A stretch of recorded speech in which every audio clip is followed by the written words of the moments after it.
बिस्मिल्लाहिर्रहमानिर्रहीम। अस्सलाम वालेकुम। प्रीवियस लेक्चर में हमने व्हीटस्टोन ब्रिज को पढ़ा था। आज हम चैप्टर नंबर 13 का लास्ट आर्टिकल है पोटेंशियोमीटर, इसको पढ़ने जा रहे हैं। पोटेंशियोमीटर दो वर्ड से मिलकर बना है, potentio and meter. Potentiometer mean एक ऐसी डिवाइस जो कि पोटेंशियल डिफरेंस को मेजर कर सकती है, हम उसे क्या कहते हैं, पोटेंशियोमीटर कहते हैं। पोटेंशियोमीटर को पढ़ने से पहले कुछ बातें हैं जो कि आप लोगों ने याद रखनी हैं। बहुत सारी और भी डिवाइसेस हैं जो कि पोटेंशियल डिफरेंस को मेजर कर सकती हैं, जैसा कि वोल्ट मीटर है, CRO है, ठीक है, और पोटेंशियोमीटर है। ये ऐसी डिवाइसेस हैं जो कि पोटेंशियल डिफरेंस को मेजर कर सकती हैं, बट कुछ ड्रॉबैक्स आ जाते हैं जिसकी वजह से हमारी प्रेफरेंस होती है कि हम पोटेंशियोमीटर ही यूज़ करें। तो इसको समझने से पहले एक बात और याद रखनी है कि देखें, अगर सर्किट में से कोई करंट फ्लो ना करे तो पोटेंशियल डिफरेंस की वैल्यू हमें एक्यूरेट मिलेगी, ठीक है। मीन कि अगर सर्किट में से करंट फ्लो कर गया तो वो क्या होगा, कुछ लॉस हो जाएगा जिसकी वजह से पोटेंशियल डिफरेंस की वैल्यू वेरी कर जाएगी। तो अगर वेरी ना करें, हमें पोटेंशियल डिफरेंस की वैल्यू एक्यूरेट मिले, तो हमने रेजिस्टेंस इनफाइनाइट रखनी है ताकि कोई करंट फ्लो ना करे और हमें पोटेंशियल डिफरेंस की वैल्यू एक्यूरेट मिले। अब देखें कि जो वोल्ट मीटर होता है ना, उसकी रेजिस्टेंस होती है finite as compare to potentiometer.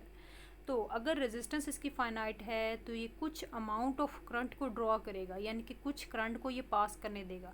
तो अगर करंट पास कर गया तो हमें जो पोटेंशियल डिफरेंस की वैल्यू है वो एग्जैक्ट नहीं मिलेगी, ठीक है। तो अगर एग्जैक्ट नहीं मिलेगी तो हम कहते हैं कि ये डिवाइस इतनी अच्छी नहीं है, और इसका एक और ड्रॉबैक भी है कि ये एक एक्सपेंसिव होती है, ठीक है। तो इसलिए हम वोल्ट मीटर को यूटिलाइज नहीं करते हैं। CRO एक ऐसी डिवाइस है विदाउट ड्राइंग एनी करंट, ठीक है, कोई भी करंट ड्रॉ किए बगैर एग्जैक्ट वैल्यू देती है किसकी, पोटेंशियल डिफरेंस की, ठीक है। बट इसका ड्रॉबैक ये है कि इसको यूज़ करना डिफ़िकल्ट है और ये एक एक्सपेंसिव डिवाइस है, इस वजह से भी हम इसको यूज़ नहीं करते हैं। अब पोटेंशियोमीटर क्या है, इसकी रेजिस्टेंस इनफाइनाइट होती है, मतलब रेजिस्टेंस इतनी ज़्यादा होती है कि कोई करंट फ्लो नहीं करता है। अगर कोई करंट फ्लो नहीं करेगा तो हमें पोटेंशियल डिफरेंस की जो वैल्यू है वो एग्जैक्ट वैल्यू मिलेगी, ठीक है, एग्जैक्ट वैल्यू मिलेगी। और इसको यूज़ करना भी आसान है, तो इस वजह से हम पोटेंशियोमीटर को ज़्यादा प्रेफर करते हैं। तो ये बात याद रखनी है पहले, ये कि सर्किट में से कोई करंट ड्रॉ नहीं करना चाहिए ताकि हम पोटेंशियल डिफरेंस की वैल्यू को एक्यूरेटली मेजर कर सकें। वोल्ट मीटर का यही ड्रॉबैक आता है, कुछ ना कुछ अमाउंट ऑफ करंट फ्लो करने देता है जिसकी वजह से पोटेंशियल डिफरेंस की वैल्यू वेरी कर जाती है। CRO को यूज़ करना डिफ़िकल्ट है, और जो पोटेंशियोमीटर है वो रेजिस्टेंस इनफाइनाइट और करंट भी नहीं पास करने देती और एक्यूरेट वैल्यू देती है, तो इसलिए हम पोटेंशियोमीटर को यूज़ करते हैं। तो देखें कि potentiometer is measured with the help of volt meter. जो पोटेंशियल डिफरेंस है उसको हम वोल्ट मीटर से भी मेजर कर सकते हैं। कंडीशन क्या रखनी है कि resistance of the volt meter high रखनी है, किससे, ग्रेटर रखनी है सर्किट के रेजिस्टेंस से। देखिए आपके सामने मैं एक सर्किट बना रही हूँ, ये जो रेजिस्टेंस है ये सर्किट की रेजिस्टेंस है, और वोल्ट मीटर को इस सर्किट की रेजिस्टेंस के बिल्कुल पैरेलली कनेक्ट करना है, तो इस तरह से मैंने कनेक्ट कर दिया है। अब ये जो वोल्ट मीटर की अपनी रेजिस्टेंस होगी, इसकी रेजिस्टेंस ग्रेटर होनी चाहिए एज़ कम्पेयर टू सर्किट की रेजिस्टेंस के, ठीक है। अगर हमने ये कंडीशन अचीव कर ली कि इसकी रेजिस्टेंस ग्रेटर होगी सर्किट की रेजिस्टेंस से, तो क्या होगा कि इस वोल्ट मीटर में से कोई करंट फ्लो नहीं करेगा। अगर कोई करंट फ्लो नहीं करेगा तो हमें एग्जैक्ट वैल्यू मिलेगी पोटेंशियल डिफरेंस की, और ये तभी पॉसिबल है जब हमारे पास आइडियल वोल्ट मीटर हो। तो देखिए resistance of the volt meter क्या रखनी है, ग्रेटर रखनी है रेजिस्टेंस ऑफ द सर्किट से, कोई करंट फ्लो नहीं करना चाहिए सर्किट में से। तो ये कंडीशन सिर्फ अचीव कर सकता है आइडियल वोल्ट मीटर जिसकी रेजिस्टेंस इनफाइनाइट होती है। और CRO को भी हम सेम पर्पज़ के लिए यूज़ करते हैं, ठीक है। CRO को भी हम यूटिलाइज़ कर सकते हैं पोटेंशियल डिफरेंस मेजर करने के लिए, बट इसका ड्रॉबैक क्या आता है, ये वेरी कॉस्टली है। तो इन सब बातों को मद्देनज़र रखते हुए हम कौन सी डिवाइस यूज़ करेंगे, पोटेंशियोमीटर को यूज़ करेंगे, ठीक है। पोटेंशियोमीटर क्या है, सबसे पहले डेफिनेशन है, potentiometer is an accurate device which is use to measure or compare the potential without drawing any current from the circuit. क्या है कि ये सबसे बड़ा बेनिफिट पोटेंशियोमीटर का ये है कि ये कोई करंट ड्रॉ नहीं करता, without drawing any current, current draw किए बगैर हमें एक्यूरेट वैल्यू देता है किसकी, पोटेंशियल डिफरेंस की। तो इसी वजह से हम क्या यूज़ करते हैं, पोटेंशियोमीटर को यूज़ करते हैं। प्रिंसिपल इसका क्या है कि when the steady current flows through a wire of uniform cross section area, then the potential difference across any length of wire is directly proportional to its length. Means कि जो potential difference है वो directly होगा किसके, length के directly proportion होगा, कि जैसे जैसे लेंथ में इंक्रीज़ आएगा उसी हिसाब से पोटेंशियल में भी इंक्रीज़ आएगा. कैसे, इसको हम फर्दर यूज़ भी करेंगे तो अब आपको आसानी के साथ समझ आ जाएगी. अब कंस्ट्रक्शन इसकी क्या है. कंस्ट्रक्शन में पहले देखिए कि दो टर्मिनल हैं ए एंड बी, ये दोनों फिक्स टर्मिनल हैं और सी टर्मिनल स्लाइडिंग कॉन्टैक्ट है. मीन्स कि ये आगे पीछे हरकत कर सकता है. ए से बी के दरमियान की जो रेजिस्टेंस है उसको हम कैपिटल आर से शो करते हैं और जो इसकी लेंथ है उसको कैपिटल एल से शो करेंगे. ठीक है, तो अब इसकी कंस्ट्रक्शन पढ़ लेते हैं. Potentiometer consist of a resistor, ये एक रेजिस्टर पे मुश्तमिल है जिसकी लेंथ क्या है, कैपिटल एल है, और विच टर्मिनल सी कैन स्लाइड, जिस पे सी टर्मिनल आगे पीछे हरकत कर सकता है. लेट आर क्या है, उस वायर की रेजिस्टेंस है. उसके बाद as the sliding contact move from A to B, जैसे ही जो स्लाइडिंग टर्मिनल है वो ए से बी के दरमियान में मूव करेगा, आगे पीछे हरकत करेगा, तो रेजिस्टेंस बिटवीन ए एंड सी, तो रेजिस्टेंस ए और सी की क्या हो जाएगी, वो वेरी करेगी. इनिशियली अगर वो ज़ीरो है तो ज़ीरो से आर वैल्यू तक क्या करेगी, वो वेरी करेगी. तो ये थोड़ी सी इसकी कंस्ट्रक्शन थी. कंस्ट्रक्शन के बाद अब हम इसके एप्लीकेशंस पढ़ते हैं. सबसे पहली एप्लीकेशन है working as a potential divider. Potential divider के तौर पे इसको यूज़ करना है. तो यहाँ पे आपने सिर्फ एक बात याद रखनी है, जब हम इसको as a potential divider use करेंगे तो हमने दो टर्मिनल यूज़ करने हैं, ए और सी. आपने कार्बन रेजिस्टर एक टॉपिक था, उसके अंदर इसी चैप्टर के अंदर कार्बन रेजिस्टेंट के टॉपिक में रियोस्टेट को एज अ वेरिएबल और as a potential divider use किया था. ये सेम वही कॉन्सेप्ट है. अगर आपको वो याद है तो मैं दोबारा भी इसको रिवाइज़ करवा देती हूँ. तो ए और सी टर्मिनल को हम यूज़ करना है. ए और सी टर्मिनल को यूज़ करने से पहले देखें कि हमने कहा था ए और बी टर्मिनल फिक्स हैं, सी मूव कर सकता है. अब इसी ए और सी के दरमियान, उसी जो हमने पीछे कंस्ट्रक्शन पढ़ी है, उसी ए और सी के दरमियान टर्मिनल के दरमियान में अगर गैल्वानोमीटर कनेक्ट कर दें और बी के दरमियान अगर कोई बैटरी कनेक्ट कर दें तो ये कंप्लीट सर्किट बन जाता है पोटेंशियोमीटर का. उसके बाद जो ए और बी के दरमियान में जो टोटल रेजिस्टेंस हमारी है उसको हमने कैपिटल आर से, और ए और सी के दरमियान में जो रेजिस्टेंस को हमने स्मॉल आर से शो किया है. ठीक है, अब देखें, अब हम क्या कहते हैं कि देखें इस बैटरी की वजह से जो सर्किट में करंट फ्लो करता है ओहम लॉ के अकॉर्डिंग क्या होता है, V is equal to I R. ठीक है, अब हमने बैटरी V तो नहीं लगाई, हमने E लगाई है, तो E इज़ इक्वल टू क्या आ जाएगा, आई आर आ जाएगा. तो आई आप यहाँ से निकालेंगे तो क्या आ जाएगा, E बाय आर के इक्वल आ जाएगा. ठीक है, तो देखें इस बैटरी की वजह से जो सर्किट में करंट फ्लो कर रहा है वो इसके इक्वल है. अब हमने तो ए और सी टर्मिनल को डिफाइन करना है, तो ओहम लॉ के अकॉर्डिंग क्या होता है, V is equal to I R होता है. अब ए से सी के दरमियान में जो पोटेंशियल आएगा वो किसके इक्वल आएगा, V A C is equal to I small R. Small R इसीलिए लिखा है क्योंकि ए से सी के दरमियान में हमने जो रेजिस्टेंस है उसको क्या कहा है, वो स्मॉल आर के इक्वल है. तो वी ए सी यानी कि ए सी के दरमियान का ये पोटेंशियल है इज इक्वल टू आएगा आई स्मॉल आर. ठीक है, आई की वैल्यू हमने ऊपर मालूम की है, इसी को इस इक्वेशन में सब्स्टिट्यूट कर दें तो कुछ इस तरह के इक्वेशन आएगी. इसको थोड़ा रीअरेंज करेंगे तो इस तरह की फॉर्म में भी लिख सकते हैं. अब यहाँ पे ई और आर क्या हैं, ये दोनों कांस्टेंट हैं. ठीक है, और जो स्मॉल आर है वी ए सी डिपेंड कर रही है किस पे, अब यहाँ पे देखें वी ए सी बाकी चीज़ें कांस्टेंट है, ये डायरेक्टली प्रोपोर्शनल है स्मॉल आर की. ठीक है, तो जैसे जैसे स्मॉल आर में चेंज आएगा तो इसकी वैल्यू में भी चेंज आएगा. ठीक है, कैसे वो मैं भी एक्सप्लेन करती हूँ. तो बाकी चीज़ें कांस्टेंट हैं तो आर पे ये डिपेंड कर रही है. तो इसी अरेंजमेंट को हम क्या कहते हैं, पोटेंशियल डिवाइडर कहते हैं. अब इसको थोड़ा सा मैं बताती हूँ कैसे, कि ये डायग्राम देखें. अब सपोज़ कर लें कि मैं स्लाइडिंग टर्मिनल सी को, इसको मैं यहाँ पे मूव करवा देती हूँ. तो ए और सी के दरमियान में, ये सी है ये ए है, ए और सी के दरमियान में लेंथ क्या कर गई है, डिक्रीज़ कर गई है. अगर याद हो रेजिस्टिविटी के टॉपिक में हमने पढ़ा था कि जो लेंथ है उसका डायरेक्ट रिलेशन है रेजिस्टेंस के साथ. अगर लेंथ डिक्रीज़ कर गई तो रेजिस्टेंस भी क्या करेगी, डिक्रीज़ कर जाएगी. अभी हमने पढ़ा कि V का डायरेक्ट रिलेशन है R के साथ. अगर R डिक्रीज़ कर गई है तो जो पोटेंशियल की वैल्यू है वो भी क्या कर जाएगी, डिक्रीज़ कर जाएगी. ठीक है, तो इसी तरह अगर मैं स्लाइडिंग कॉन्टैक्ट को यहाँ तक मूव करवा देती हूँ तो अब लेंथ क्या कर गई है, लेंथ इंक्रीज़ कर गई है. लेंथ इंक्रीज़ करेगी तो रेजिस्टेंस भी क्या कर जाएगी, इंक्रीज़ कर जाएगी. जब रेजिस्टेंस इंक्रीज़ कर गई तो वी ए सी जो पोटेंशियल है उसकी वैल्यू भी क्या कर जाएगी, इंक्रीज़. और इसका मतलब है हमें एग्जैक्ट वैल्यू मिल रही है किसकी, पोटेंशियल डिफरेंस की. ठीक है, तो ये इस तरह से हम इसको क्या करते हैं, as a potential divider use करते हैं. उसके बाद नेक्स्ट देखें मेजरमेंट ऑफ ईएमएफ, ये पहली एप्लीकेशन थी, ठीक है, एज अ पोटेंशियल डिवाइडर। अब as a unknown EMF find out कर रहे हैं, ये सेकंड एप्लीकेशन है। हम इसको यूज़ कैसे करते हैं, अननोन ईएमएफ यूज़ करने के लिए भी हम इसको पोटेंशियोमीटर को यूज़ कर सकते हैं। अब याद रखना है कि मैंने पिछले पोटेंशियल डिवाइडर में बताया था ए और सी टर्मिनल की बात करनी है, अब यहाँ पे बी और सी टर्मिनल की बात करनी है। कैसे कि चेक करें, यहाँ पे हमने इस टर्मिनल को ए कहा है, इस टर्मिनल को बी कहा है और ये टर्मिनल हमारा सी है, ठीक है।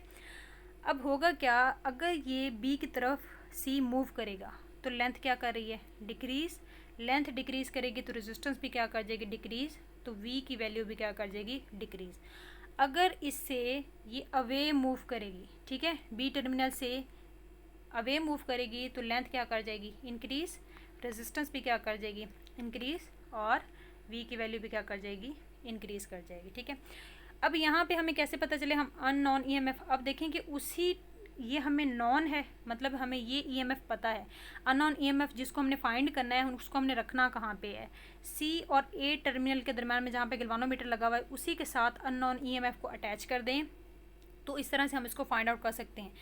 एक ये कंडीशन है कि मतलब हमने पहली बात ये कि ए और सी के दरमियान में हमने क्या रख दी, अननोन ईएमएफ, जिसे हम ई एक्स कह रहे हैं, ठीक है, ई एक्स कह रहे हैं, ये अननोन ईएमएफ है, उसको हमने रख दिया। रखने के बाद अब देखें दूसरी बात ये हमने अचीव करनी है, जो सी टर्मिनल है इसकी नॉन बैटरी का नेगेटिव टर्मिनल से कनेक्ट करना है और अननोन की भी नेगेटिव टर्मिनल से कनेक्ट करना है, ठीक है।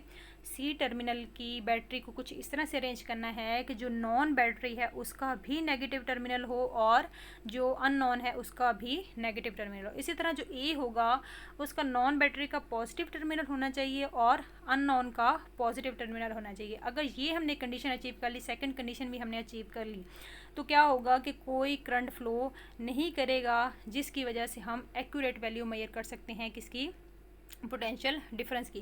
कैसे देखें, जब सी का इसका नेगेटिव का, एक सेकेंड, यहाँ पे देखें इस नेगेटिव का और इस नेगेटिव का पोटेंशियल क्या हो गया, सेम हो गया, ठीक है। इन दोनों पे, यहाँ पे भी नेगेटिव है, यहाँ पे भी नेगेटिव, तो सी टर्मिनल का पोटेंशियल क्या हो जाएगा, सेम हो जाएगा।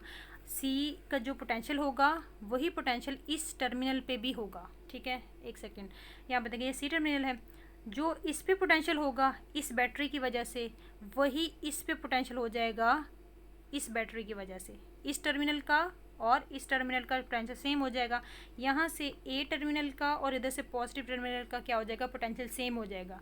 अगर ये कंडीशन अचीव कर ली तो गिल्वानोमीटर की नीडल मूव नहीं करेगी, यानी कि गिल्वानोमीटर की जो नीडल है ना वो जीरो पे रुक जाएगी। अगर गिल्वानोमीटर की नीडल आगे पीछे हरकत नहीं कर रही है, इसका मतलब है कि पोटेंशियल सेम हो गया है। पोटेंशियल जब सेम हो जाएगा तब हम क्या कर सकते हैं, अननोन ईएमएफ फाइंड आउट कर सकते हैं। एक और बात यहाँ पे याद रखनी है, देखें हमें कैसे पता चले कि यहाँ पे पोटेंशियल सेम हो गया या करंट फ्लो नहीं कर रहा है। इस तरह से पहले हम ना चेक करेंगे, पहले इस पॉइंट पे लेके आएँ, फिर ये पॉइंट चेक कर लें, फिर ये पॉइंट चेक कर लें। अब आपके सामने मैं 3 पॉइंट्स दे रख रही हूँ, 1, 2 एंड 3, ठीक है। मैंने 1 पॉइंट पे चेक किया, कुछ करंट फ्लो कर रहा था, ठीक है। अगर करंट फ्लो कर रहा था इसका मतलब है पोटेंशियल सेम नहीं है, तो हम पोटेंशियल डिफरेंस को एग्जैक्ट मेजर नहीं कर सकते हैं। फिर मैं क्या करूँगी, इसको मूव करवाते हुए थर्ड पॉइंट पे ले जाऊँगी, यहाँ पे कुछ ना कुछ करंट फ्लो कर रहा है, तो हमने ना वो पॉइंट ढूंढना है स्लाइडिंग कॉन्टैक्ट सी को मूव करवाते हुए जब तक करंट जीरो नहीं हो जाता। नल पॉइंट ढूंढना है, नल पॉइंट उस पॉइंट को कहते हैं जहाँ पे करंट की वैल्यू क्या हो जाए, जीरो। और करंट की वैल्यू जीरो हमें कौन बताएगा, ये गिल्वानोमीटर की नीडल बताएगी। अगर गिल्वानोमीटर की नीडल आगे पीछे हरकत करना रुक गई तो हमें पता है कि करंट की वैल्यू क्या हो गई है, जीरो हो गई है। तो मैंने पहले 1 पे लेके आई हूँ, करंट फ्लो कर रहा था, नीडल आगे पीछे हरकत कर रही थी। थर्ड पे लेके आई हूँ, तब भी फ्लो कर रहा था। तो यहाँ पे तो मैं पोटेंशियल डिफरेंस की एग्जैक्ट वैल्यू अननोन ईएमएफ की नहीं फाइंड आउट कर सकती। अब मैं जब 2 पे लेके आई हूँ तो हो सकता है यहाँ पे कोई करंट ड्रॉ ना हो रहा हो, कोई करंट फ्लो नहीं करा। अगर कोई करंट फ्लो नहीं करा तो जो गिल्वानोमीटर की नीडल है वो जीरो पे आ जाएगी। जब जीरो पे आ गई तो हम पोटेंशियल डिफरेंस की एग्जैक्ट वैल्यू मेजर कर सकते हैं। जो अननोन ईएमएफ जिसको हमने ई एक्स कहा है उसकी एग्जैक्ट वैल्यू हम लोग मेजर कर सकते हैं, ठीक है। तो ये तो कुछ बातें थी, अब देख लेते हैं पोटेंशियल डिफरेंस। अब मेजरमेंट कैसे लेनी है, potentiometer can be used of measuring the unknown EMF of the cell. Potentiometer को हम अननोन ईएमएफ यूज़ करने के लिए इस्तेमाल करते हैं। ई एक्स क्या है, ये अननोन ईएमएफ है।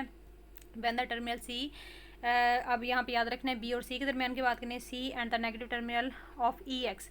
देखिए आप सेम वही बात करें कि सी टर्मिनल और ई एक्स का नेगेटिव टर्मिनल, सी टर्मिनल पे कौन सा है, इस पॉइंट पे सी था ना, यहाँ पे नेगेटिव था और ई एक्स का भी नेगेटिव टर्मिनल है। इनका अगर पोटेंशियल सेम हो गया तो कोई करंट फ्लो नहीं करेगा। गैल्वानोमीटर में से अगर ये कोई करंट फ्लो नहीं करेगा तो इस कंडीशन पे क्या होगा कि E X of the cell is equal to, E X आ जाएगी किसकी, उस पोटेंशियल डिफरेंस के जो हमने ए और सी टर्मिनल के दरमियान में अभी पहली एप्लीकेशन के अंदर पढ़ा है। तो हमने पहली एप्लीकेशन के अंदर ये इक्वेशन ड्रॉ की थी, तो वी ए सी की जगह हम ई एक्स लगा देंगे। अगर हमने ये कंडीशन अचीव कर ली कि जो सी टर्मिनल का पोटेंशियल है और जो इस अननोन ईएमएफ की नेगेटिव टर्मिनल का पोटेंशियल है, अगर ये सेम हो गया तो क्या हो जाएगा कि जो अननोन ईएमएफ है वो उसको हम राइट कर सकते हैं इसी फार्मूला के अकॉर्डिंग जो कि हमने प्रीवियस एप्लीकेशन में पढ़ा है। तो वहाँ पे वी ए सी की जगह क्या आ जाएगा, ई एक्स आ जाएगा। तो ई एक्स को इसी इक्वेशन के जरिए हम अननोन ईएमएफ फाइंड आउट कर सकते हैं। देखें हमें ये नॉन है, हमें स्मॉल आर भी पता है, हमें कैपिटल आर भी पता है, सारी वैल्यू पुट करेंगे, आंसर निकालेंगे तो हमारे पास अननोन ईएमएफ आ जाएगी। ठीक है, उसके बाद in case of wire of uniform cross sectional area the resistance of the resistance is directly proportional to the length. देखें इसी फार्मूला को हम फर्दर कन्वर्ट कर सकते हैं कि जो स्मॉल आर है वो इज इक्वल टू, हम कैपिटल एल चेंज कर सकते हैं, ये इसका डायरेक्टली प्रोपोर्शन है, इसलिए स्मॉल आर को सब्स्टिट्यूट कर सकते हैं स्मॉल एल के इक्वल और कैपिटल आर को सब्स्टिट्यूट कर सकते हैं कैपिटल एल के। तो इसी फार्मूला में जब सब्स्टिट्यूट करेंगे तो कुछ इस तरह का फार्मूला आएगा। तो कहना ये चाह रहे हैं कि जो अननोन ईएमएफ है उसको in the form of resistor हम इस इक्वेशन से फाइंड आउट कर सकते हैं और इन द फॉर्म ऑफ लेंथ हम इस इक्वेशन से फाइंड आउट कर सकते हैं। ये सेकंड एप्लीकेशन थी। फर्स्ट एप्लीकेशन पोटेंशियल डिवाइडर के तौर पे, सेकंड एप्लीकेशन है ईएमएफ, हमने अननोन ईएमएफ फाइंड आउट किया। अब थर्ड एप्लीकेशन है, हमने कंपैरिजन करना है टू सेल्स का। अब देखिए जहाँ पे हमने एक बैटरी लगाई थी, अब वहाँ से हटा के आप दो बैटरीज वहाँ पे कनेक्ट कर दें। ठीक है, तो अब इनका हम पोटेंशियल कैसे फाइंड आउट करते हैं, किस इक्वेशन के जरिए फाइंड आउट करते हैं वो हम देख लेते हैं। अब देखें कि जो इक्वेशन नंबर 1 है, इसी इक्वेशन को जब ईएमएफ E1 के अकॉर्डिंग चेंज करेंगे तो एल, ओके देखें यहाँ से यहाँ तक जो लेंथ है वो क्या है, कैपिटल एल है, ये तो चेंज नहीं हो सकती। लेकिन ये स्लाइडिंग कॉन्टैक्ट सी आगे पीछे हरकत करेगा तो जो स्मॉल एल है वो वेरी करेगी, यानी कि उसकी वैल्यू चेंज होगी। तो इस वजह से हमने क्या किया है, सिंपली यहाँ पे जब E1 की इक्वेशन, ईएमएफ E1 की इक्वेशन लिखी है तो वहाँ पे एल के साथ क्या लिख दिया है, L1 लिख दिया है। जब E2 की इक्वेशन लिखी है वहाँ पे L2 लिख दिया, बिकॉज लेंथ कैपिटल एल जो है ये क्या है, ये फिक्स्ड है और जो L1 और L2 है ये वेरिएबल हैं। ठीक है, ये आगे पीछे हरकत करने की वजह से ये चेंज हो जाती हैं, तो इसलिए हमने इनको L1 L2 का नाम दिया, बाकी चीज़ों को कांस्टेंट रखा है। ईएमएफ जो नॉन बैटरी है उसकी वैल्यू भी सेम ही रहेगी, तो इस वजह से हमने ये इक्वेशन इस तरह से मॉडिफाई की है। मॉडिफाई करने के बाद अब हमने इसको क्या करना है कि इक्वेशन E1 को डिवाइड कर, E1 वाली इक्वेशन को डिवाइड कर देना E2 पे, तो कुछ इस तरह की इक्वेशन हमें मिलेगी। ठीक है, अब ये इक्वेशन क्या शो करें, फर्ज कर लें हमें नहीं पता है E1 की वैल्यू, तो हम इस फार्मूले को रीअरेंज करके E1 की वैल्यू फाइंड आउट कर सकते हैं। तो इस तरह से हम कंपैरिजन करते हैं टू सेल्स का, तो टू सेल्स की जो भी ईएमएफ हमें अननोन होगी तो उसको हम फाइंड आउट कर सकते हैं। ठीक है, और इसको बैलेंसिंग लेंथ भी कहते हैं इसी के जिनको। नेक्स्ट देखेंगे पोटेंशियोमीटर को यूज़ कैसे करते हैं। सबसे पहले हम इसको अननोन ईएमएफ फाइंड आउट करने के लिए यूज़ करते हैं, जो कि इसकी सेकेंड एप्लीकेशन थी। कंपेयर करने के लिए यूज़ करते हैं, जो कि इसकी थर्ड एप्लीकेशन थी। और continuously as a potential divider भी यूज़ करते हैं, जो कि हमने फर्स्ट एप्लीकेशन के अंदर पढ़ा है। इसके अलावा ये इंटरनल रेजिस्टेंस को भी फाइंड आउट करके देती है। तो ये कुछ इसके यूजेस हैं। उसके बाद ये वोल्ट मीटर की डायग्राम है। ठीक है, सॉरी वोल्ट मीटर इस तरह का होता है और CRO इस तरह का होता है। ठीक है, उसके ऊपर ये वोल्टेज की फॉर्म में इस तरह से पल्सेस सी आ रही होती हैं। उसके बाद देखें कि ये क्या है, ये पोटेंशियोमीटर का स्ट्रक्चर है। ठीक है, सर्किट डायग्राम है। और लास्ट पे है कि ये पोटेंशियोमीटर और वोल्ट मीटर के कुछ डिफरेंसेस दिए हुए हैं, इनको पढ़ें, ये बिल्कुल इजी हैं, आप लोगों को होप सो समझ आ जाएंगे। अगर फिर भी कोई बात अगर क्लियर नहीं होती तो वो आप लोग पूछ सकते हैं। यहाँ तक आपका लेक्चर कंप्लीट होता है। अल्लाह हाफिज़।